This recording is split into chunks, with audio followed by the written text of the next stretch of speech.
Hi class, welcome. This is Critical Thinking, Tools for Taking Charge of Your Learning and Your Life, Chapter 17. This is all about becoming an advanced and beyond thinker. Here in this last week of class, we really want to look at those higher levels of thinking. Basically, guys, advanced thinkers have all of these things. Basically, they can take apart their thinking, and they do take apart their thinking. They can really analyze their own thinking. Look at all of the habits, and these are just a few that I pulled from the book. Things like they have a deep commitment to intellectual integrity, the habit of regularly critiquing their plans for improvement. They monitor their thoughts, feelings, and desires and improve their thinking. So it's a constant trying to improve themselves, taking everything apart, seeing what they can improve. Advanced thinkers are able to say that they're wrong. They're able to say that they have biases. They're able to say that, yes, I've made an assumption here. They can identify all of those things. They can also say, you know what, I'm being egocentric. And they can talk to others rationally without getting completely upset, so on and so forth.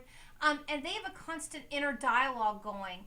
Things that really are constantly going on in their minds, saying, this is what I know about myself, this is what I need to check when I'm thinking, this is what I need to check when I'm researching, let me make sure I'm removing my biases, so on and so forth.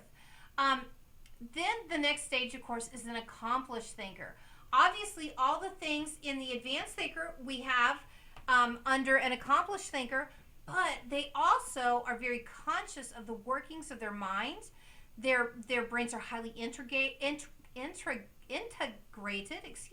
rationally powerful. They're very logical, far-sighted.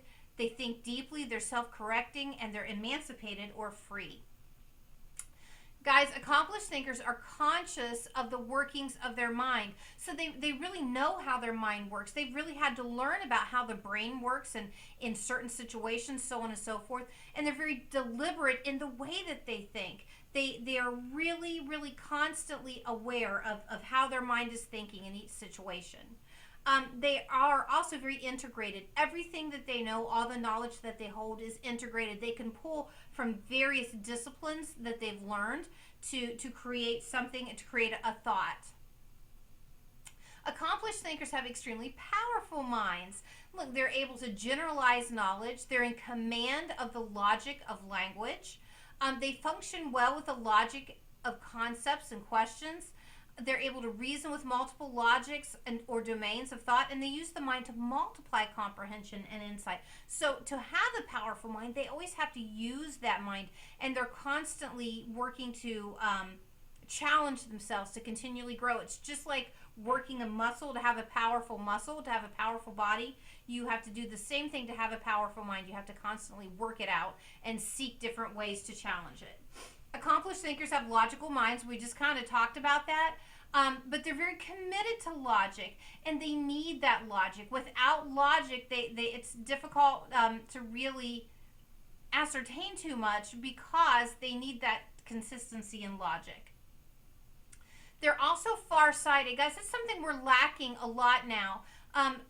If you want to be a far-sighted thinker, one of the things that you have to do is say, not only am I going to think about how this is going to affect me right now or a few days down the road or a few years down the road, but how is this going to affect me 10, 15, 20 years ago or down the road? How is it going to affect me when I'm old? When we think about people that end up in their older years without retirement, setting aside certain things that may have happened, stock market crash, this, that, and the other, were they far-sighted thinkers? Did they say, I need to be setting aside some of this money for when I get old and don't want to have to work, until my dying day? Did they think that through, or did they say, no, I'm just going to enjoy it in the moment? Accomplished thinkers are far-sighted thinkers, so not just for themselves, but for anything that they're thinking about. How will this affect everything and everyone down the road? A few days, a few months, a few years, a few decades, and even longer. And they focus on ultimate values, so they have to know their ultimate values. Accomplished thinkers think deeply. They have insight into their own foundational beliefs and values. They grasp the roots of their own thought and emotion. They make sure their beliefs are rationally grounded, and they consider the deep motives that guide thought, feeling, and action. So again, notice that each of these are talking about how well they know themselves. They know how their brain works. They know their common things that would kind of trip them up. They also know what they really believe in, and they really know the logic behind what they believe in. They have self-correcting minds. So while they're thinking, instead of just identifying and saying, "Oh gosh, I've made some assumptions," or "I feel like I'm being biased," while they're thinking, their mind is saying, "No, remove that bias. No, remove that assumption." So they have self-correcting minds, which is pretty amazing. I'm certainly not to that point now. I'm absolutely still at the point where I can identify my assumptions. I can identify my biases, but I'm definitely not self-correcting. But they're very sensitive to their own contradictions. When people are able to say, "You know what, I'm contradicting myself here," that is a sign of at least moving toward accomplished thinking. Accomplished thinkers have free minds. They're energized by rational passions. They're able to make fundamental changes in their own life patterns, habits, and behaviors. And they're models of reasonability and fair-mindedness. Now, when we say have a free mind, that doesn't, people think of that in an odd way. But when we think of having a free thinking mind, that means that you are not constrained by what this particular group that you belong to believes or what this particular group that you belong to believes.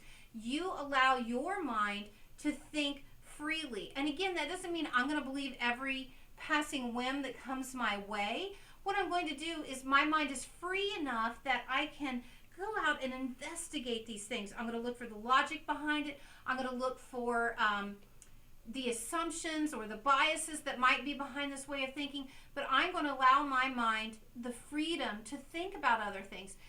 Amazingly, you may or may not change. A lot of people do. I don't want to say a lot of people do or don't change. But accomplished thinkers, they'll make changes if they see, hey, this is not going how I thought it would. When I really started examining things, I don't necessarily think I need to be thinking this way anymore. For instance, if someone is thinking about a certain job and they're saying, "You know what, this job, this is how I was always raised to believe that this is the job I should take, so I'm going to take that job." But if halfway through their life they start really thinking about that, and in the middle of their life they may say, "You know what, I'm going to change the pattern of my life and I'm going to go after this other thing." So that kind of a free mind thinking. The ideal thinker, guys, I have to say, and even the book says, it's kind of impossible to be an ideal thinker because we are human beings. We have very fallible minds. We are always going to have some form of egocentrism. We're probably always going to hold some kind of prejudice. I'm not talking racial prejudice, but any other type. It may be, but any type of prejudice. We are just naturally a little irrational. So making it to an ideal thinker where you're always perfectly grounded in critical thinking is really not possible in the human mind. But accomplished thinkers, they realize this. They say, "You know what, I know I'm limited. I know I'll probably never reach that ideal, but I can always say that's where I'd like to be. So I'm always going to strive for that ideal. Even if I don't think I can get it, I'm going to constantly strive for that." Accomplished thinkers never cease to appreciate the need to grow and learn, never cease to discover dimensions of their mind in need of critique and rethinking, and never cease to develop those critiques and enact that rethinking. Guys, the biggest theme here all through every week is the fact that you have got to be prepared to say, my thinking is not always right. My thinking needs to expand. I really need to realize that I have biases and I have assumptions. If you're thinking you don't, you're probably wrong. I've been teaching this course for many, many years now, and I still realize that I hold biases. I still realize that I make assumptions on things. I still realize that I have to remove some of those prejudging tendencies that I have. I certainly haven't made it to an ideal thinker. I never will. I don't feel I've made it to an accomplished thinker. Maybe at times I feel like I'm an advanced thinker, but there are times, and certainly in certain situations, where I may feel I drop below that. It kind of depends on the situation. However, it is a wonderful challenge, guys, to continually try to grow in your critical thinking, to constantly look at how you're thinking, to constantly question what you believe.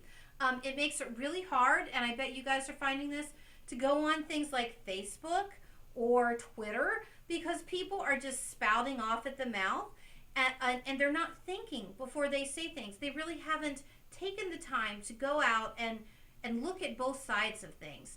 And most importantly, they tend to post things that someone said was true about some crazy thing, like peanut butter is going to kill you, and they put it on Facebook, and then everybody shares it, and then everybody's running to their pantry and throwing out the peanut butter. We're not those type of thinkers anymore.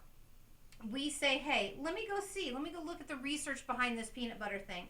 I might go to Snopes first, because Snopes will usually tell you if something's true or not.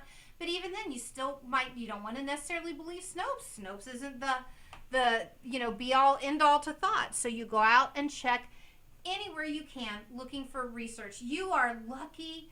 We are lucky that we live in a time where we can pretty much access all the information that we need to make really good decisions.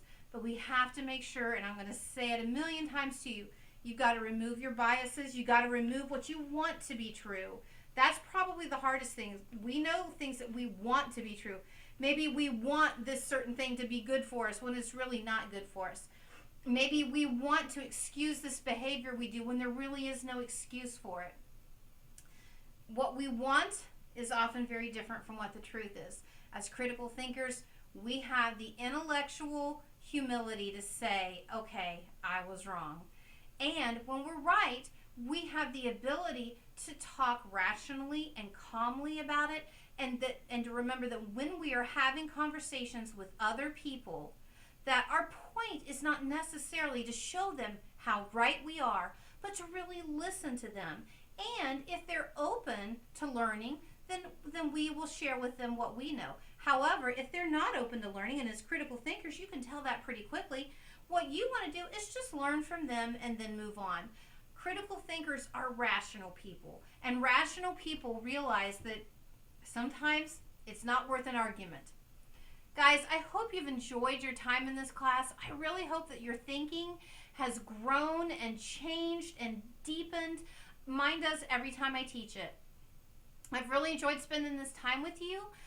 Please enjoy your discussion below here, and tell me what you think about all of this. Tell me about your journey as a critical thinker. Tell me where you think you are. Do you think that you have grown on the scale of critical thinking? I'm certain that you have. I'm certain that you've moved up at least one, if not more than one stage on this critical thinking scale. Thank you so much for all of your hard work, guys. I really appreciate it. Again, I've enjoyed my time with you. I hope you've enjoyed it. Bye-bye.